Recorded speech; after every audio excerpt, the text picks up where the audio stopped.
పెళ్ళైనా పండగైనా వేడుక ఏదైనా పట్టుచీరల ప్రత్యేక వేదిక వారాహి సిల్క్స్. కార్తీక మాసం ముఖ్యంగా తొలి ఏకాదశి రోజున వైష్ణవ ఆలయాలకు వెళ్ళి ఆ దేవుణ్ణి అందులోనూ ఆ వెంకటేశ్వర స్వామిని దర్శించుకొని పుణ్యం పొందాలనుకుని వెళ్ళినటువంటి మహిళలు దాదాపుగా తొక్కిసలాటలో 12 మంది చనిపోయారు.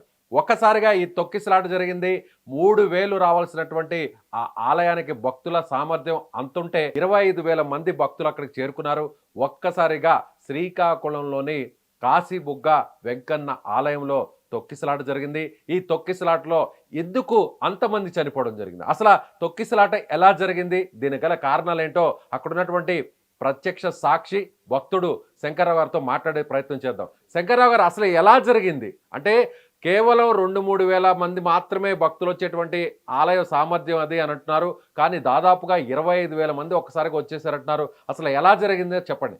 సార్ నమస్తే సార్. ఈరోజు ఉదయాన ఏకాదశి అవడం వల్ల ఉవ్వెత్తున ఈ ప్రాంతంలో విష్ణు దేవాలయం అనేది ఈ కొంతకాలంలో తిరుపతి దేవస్థానం చిన్న తిరుపతి అని పిలబడిన పలాస కాశీబుగ్గ జంట పట్టణంలో నిర్మించబడింది.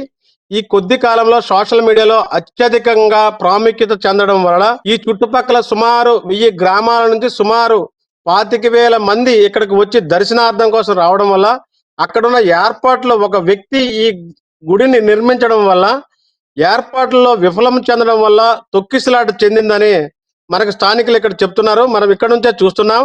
అంతా కూడా గందరగోళం పరిస్థితుల్లో సుమారు 12 మంది మరణం చెందడం జరిగింది. అలాగే కొంతమంది గాయాలు పడడం జరిగింది. స్థానిక ఎమ్మెల్యే గారు కూడా ఇక్కడ చేరుకోవడం జరిగింది. అలాగే స్థానిక మంత్రి అచ్చెన్నాయుడు గారు కూడా ఇక్కడ చేరుకోవడం జరిగింది. అందరి పర్యవేక్షణలో ఉన్న క్షతగాత్రులు లోకల్ ఆసుపత్రులకు అందరికీ తరలించడం జరిగింది.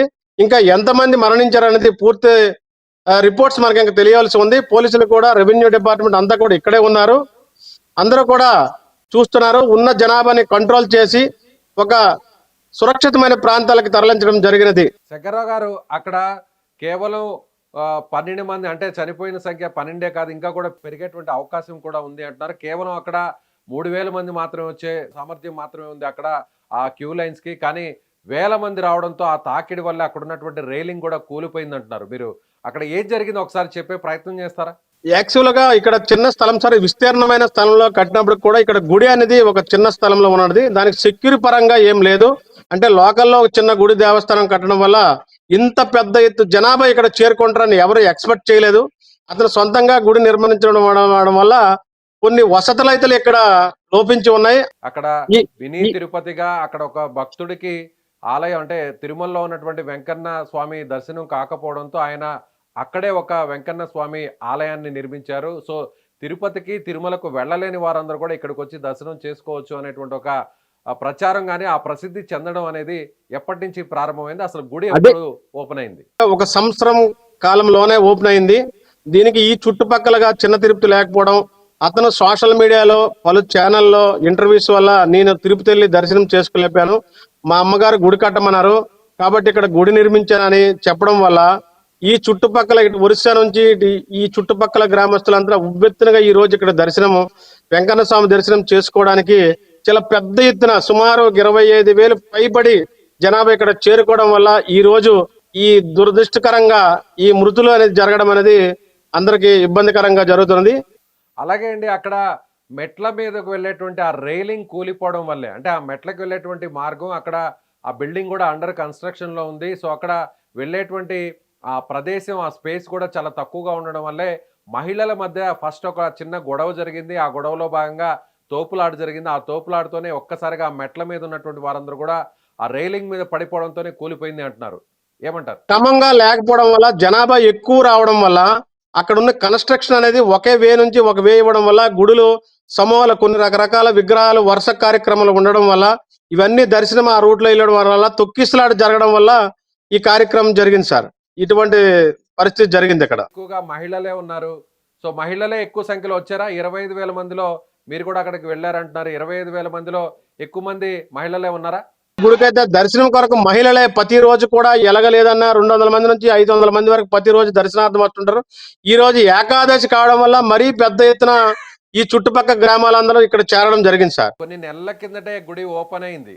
అలాంటిది ఒక తొలి ఏకాదశి కార్తీక మాసం శనివారం కావడంతో అన్ని వేల మంది కేవలం ఈ కొన్ని నెలల్లోనే అన్ని వేల మంది అక్కడికి రావడం అంటే అక్కడ ఆలయానికి సంబంధించినటువంటి నిర్వాహకులు ఏమన్నా ప్రచారం లాంటిది ఏమైనా చేయడం జరిగిందా గుడి గురించి? అనేక పలు సోషల్ మీడియాలో ఈ గుడి అంటే అమ్మ చెప్పింది తిరుపతి దేవస్థానం నేను నిర్మించాను అనే ఒక్క బేస్ మీద ప్రజలు కూడా ఏం జరిగింది ఏం కట్టారు అనేది కోణంలో ఎక్కువ మంది ఇక్కడ చేరడం జరిగింది సార్. అదే విధంగా అక్కడ టికెట్స్ కూడా లేవు, దర్శనానికి సంబంధించి కూడా ఎలాంటి టికెట్స్ లేవు, అంతా కూడా ఉచిత దర్శనం కావడంతో కూడా ఆ కారణంతోనే భక్తులు పోటెత్తారనుకోవచ్చు. అలాగేం లేదు సార్, ఉచిత దర్శనము. అతను యాక్చువల్ గా ప్రతి సోమవారం చాలా మంది వికలాంగులకి 500 రూపాయల చొప్పున ఇవ్వడము, భోజనం పెట్టడము అటువంటి సామాజిక కార్యక్రమాలు చాలా చాలా చేస్తూ ఉంటారు. అతను దైవ కార్యక్రమంగా యాక్చువల్ గా భవానీ భక్తుడు. అతను చాలా దైవ కార్యక్రమాలు కూడా చేస్తుంటారు. ఆ విధంగా నోటా అలా ప్రచారం అవడం వల్ల ఈ చుట్టు ప్రాంతాల్లో ఇటువంటి గుడి లేకపోవడం వల్ల కూడా ఇంత జనాభా ఇక్కడ పోటెత్తారని అనుకోవచ్చు సార్.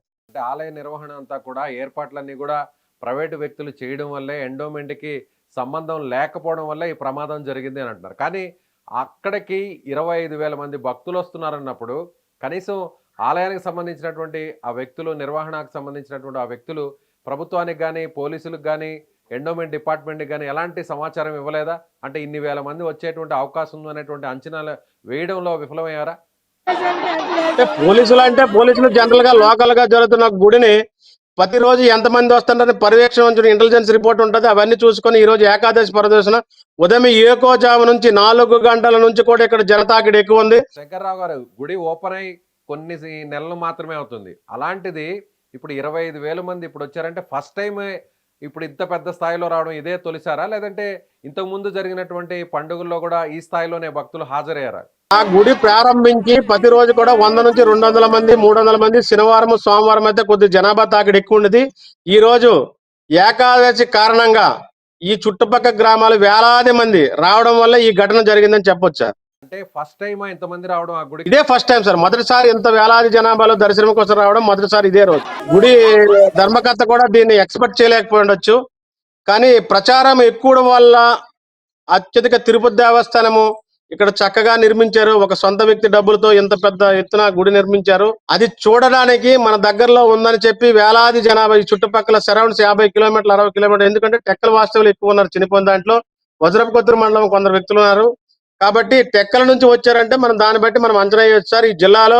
సో ఇది కాశీబుగ్గలో ఉన్నటువంటి వెంకన్న సన్నిధి. ముఖ్యంగా తిరుమలకు వెళ్ళినప్పుడు ఒక 94 సంవత్సరాలు ఉన్నటువంటి ఒక వృద్ధ భక్తుడు తనకు అక్కడ ఆ వెంకన్న దర్శనం కాకపోవడంతో తన తల్లి కలలోకి వచ్చి చెప్పడంతో ముఖ్యంగా ఆ స్వామినే ఇక్కడ తీసుకువచ్చి ఆ స్వామి ఆలయాన్ని నిర్మించాలనేటువంటి కారణంతో కొన్ని సంవత్సరాల పాటు కష్టపడి అక్కడ కాశీబుగ్గలో వెంకన్న ఆలయాన్ని నిర్మించడం జరిగింది. అలాగే అక్కడికి వచ్చేటువంటి కొంతమంది వికలాంగులకు కూడా, అలాగే పేదవారికి కూడా దాన ధర్మాలు కూడా చేయడంతో సో మన ప్రాంతంలోనే ఒక మినీ తిరుపతి, అంటే చిన్న తిరుపతి లాంటి పేరు వచ్చినటువంటి ఒక ఆలయాన్ని ఎలా నిర్మించారు, మనం కూడా అక్కడికి వెళ్ళాలి. అందులోనూ కార్తీక మాసం తొలి ఏకాదశి శనివారం రావడంతో తామంతా కూడా అక్కడికి వెళ్ళి ఆలయాన్ని దర్శించాలి, స్వామివారిని దర్శించుకొని కరుణ కటాక్షాలను పొందాలనేటువంటి ఆలోచనతో అందరూ కూడా ఉదయం 4 గంటలకు అక్కడికి రావడం జరిగింది. ఆ ప్రాంతమే కాకుండా కేవలం పలాస, కాశీబుగ్గ జంట నగరాలే కాకుండా చుట్టుపక్కల ఉన్నటువంటి టెక్కల నియోజకవర్గం, అలాగే వజ్రపు కొత్తూరు, అలాగే ఒరిస్సాకు సంబంధించినటువంటి ఆ ప్రాంతాల నుంచి కూడా భక్తులు రావడంతోనే ముఖ్యంగా సోషల్ మీడియాలో చిన్న తిరుపతి అనేటువంటి ఒక ప్రాచుర్యం పొందడం వల్లే ఒక్కసారిగా వేల మంది అక్కడికి రావడం జరిగింది. దీన్ని కూడా ఆలయ నిర్వహణకు సంబంధించినటువంటి వ్యక్తులు కూడా పసిగట్టలేకపోయారు, అంచనా వేయలేకపోయారు, స్థానిక పోలీసులు కూడా అంచనా వేయలేకపోయారు. కాబట్టి ఇంత పెద్ద దారుణం జరిగిందనేది అక్కడ ఉన్నటువంటి భక్తులు, ప్రత్యక్ష సాక్షులు కూడా చెప్తున్నటువంటి పరిస్థితి. చూద్దాం మరి దీనికి సంబంధించి కూడా ఇంకా వేరే ఏమైనా కారణాలు ఉన్నాయనేటువంటి విషయాన్ని కూడా అక్కడ ఉన్నటువంటి పోలీసులు కూడా కనుక్కునేటువంటి ప్రయత్నం చేస్తున్నారు.